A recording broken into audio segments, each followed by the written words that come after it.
Influenceur plus argent facile plus Dubaï égale arnaque, mais oui, arnaque. Escroquerie au Z, Covid, 7 ans de prison pour un ex-influenceur.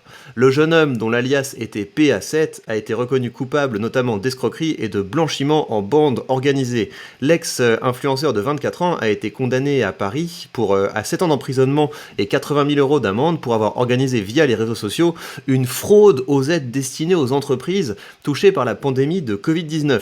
Donc en France, on est tellement des communistes que même nos entrepreneurs se gavent avec de l'argent public. C'est fou. C'est fou cette affaire.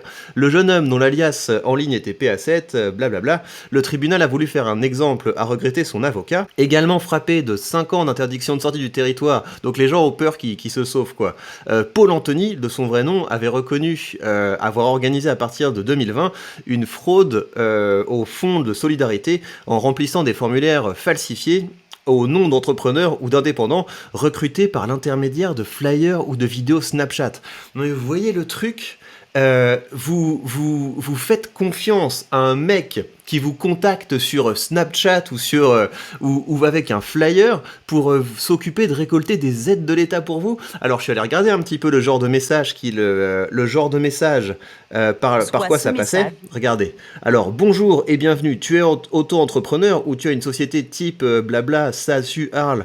Quel cauchemar les acronymes.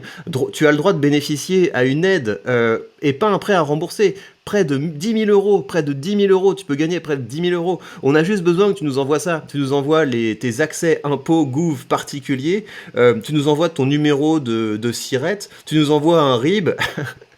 Non mais imagine, tu reçois un message via des réseaux sociaux par un mec qui est à Dubaï en train de flamber devant des voitures et des dauphins, et tu dis ok, je vais te donner tous mes contacts, tous mes accès, t'inquiète pas, il y a aucun problème poteau.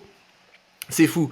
Je trouve ça fou que ça marche, ce genre de truc. Après, voilà, on se moque souvent des boomers. Quand je vois ce que des gens de ma famille partagent, le genre de spam par lesquels ils se font avoir, des fois ça me fait marrer, mais faites gaffe, hein, ça va venir, parce qu'avec le deepfake, vous imaginez pas à quel point ça va être facile de nous faire tomber dans des arnaques. Et là, on fera moins les malins. Mais là, quand même, il y a une limite. Tu donnes pas tous tes accès à des portails du gouvernement à un mec, enfin bref. Alors, beaucoup de tentatives ont échoué, mais d'autres ont fonctionné. Sur l'argent public versé, ils prenaient une commission. Le trouble à l'ordre public, économique et social est extrêmement grave s'agissant de cette délinquance opportuniste à piller des fonds publics par pur esprit de lucre. Tu m'étonnes. Tu m'étonnes, tu mets une aide aux entreprises et tu te retrouves avec des gens qui récoltent un maximum de ces aides parce que, donc j'imagine que non seulement ils se débrouillaient pour choper les aides de gens, mais ils devaient se débrouiller pour magouiller de sorte que des gens qui normalement n'auraient pas bénéficié de ces aides puissent en bénéficier. J'imagine que c'est assez facile de changer de faire passer pour un intermittent du spectacle, un mec qui est chauffeur-livreur, enfin j'en sais rien. Il devait y avoir moyen de tricoter avec le système. Alors que le prévenu contestait les montants issus des investigations, affirmant avoir en réalité touché une somme bien moindre, le tribunal a estimé qu'il était lié à près de 700 demandes frauduleuses pour près de 33 millions d'euros réclamés et 7,5 millions versés. Dis donc, c'est pas mal, hein. Le mec, il a réussi à détourner 7,5 millions. Et donc, j'imagine que son business model, c'était de prendre une commission. C'est pas marqué d'ailleurs. 40%. La commission est de 40%. Donc, non seulement il fait toucher des aides à des gens dont ils n'ont pas besoin. Si ces gens avaient un peu de jugeote, ils feraient la demande par eux-mêmes et ils se rendraient compte que peut-être qu'ils peuvent ou peut-être qu'ils peuvent pas en bénéficier. Mais 40%, quoi. Tu vois un deal avec 40% alors que c'est juste remplir un formulaire. Enfin, après, je comprends, hein, la phobie administrative, c'est quand même... l'administration, c'est un enfer, mais quand même, 40%. Ah oui, une commission de 40%, soit plus de 3 millions d'euros. Relevant d'une absence totale de remise en cause, le tribunal a jugé que son comportement, notamment au procès, était celui d'un individu profondément ancré dans la délinquance rémunératrice, avec un risque majeur de réitération. Ça va être intéressant de voir le genre de business qui va monter après ça. PA7 a été arrêté à Dubaï en 2021. Il était suivi par plus de 51 000 abonnés sur Snapchat et 13 000 sur Instagram. Son casier judiciaire comportait une peine de 9 mois de prison avec sursis pour démarchage illégal.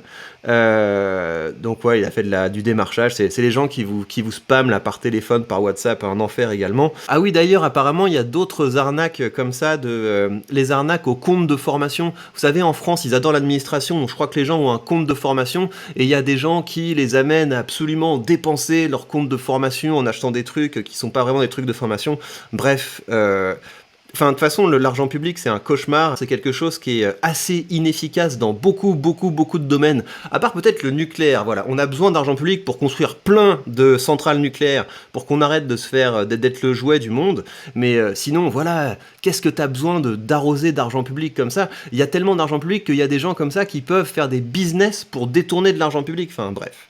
Julien M, qui avait suivi en décembre 2020 son ami à Dubaï, ils ont flambé pendant quelques mois. Il a été également condamné à 5 ans d'emprisonnement et à 80 000 euros d'amende.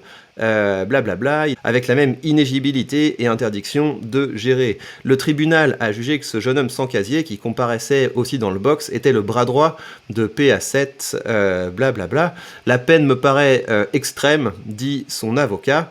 Il y aura un appel. Pour avoir rempli les dossiers d'aide et participé à la logistique, les 3 hommes et une femme se sont vus infliger des peines de... Donc ils avaient tout un business, quoi. Ils avaient toute une équipe pour remplir les dossiers. Et... oh là là là là. Un client a été condamné à 6 mois avec sursis, etc. Donc le mec, quand même, c'est non seulement il était en train de faire une arnaque, et là où il est pas super malin, c'est que en plus, pendant l'arnaque, il était en train de se la donner. Il était en train de mener la grande vie, quoi. Gros cylindré. Une vie d'opulence pour un jeune homme officiellement au chômage. Ne vous faites pas avoir par ça, l'argent facile, ça n'existe pas. La seule chose que vous pouvez faire, et c'est la meilleure chose que vous puissiez faire d'ailleurs, c'est de développer vos connaissances et vos compétences, d'apporter de la valeur dans des domaines qui aident les gens. Vraiment, ce genre d'affaires, ça a tout pour m'énerver. On a l'impression que le gouvernement n'apprend rien. Allez, il y a un problème, on va mettre un petit peu d'argent public dessus. Tu m'étonnes qu'après, il y a des gens qui profitent du système. Prenez bien soin de vous et on se retrouve très vite pour de prochaines news.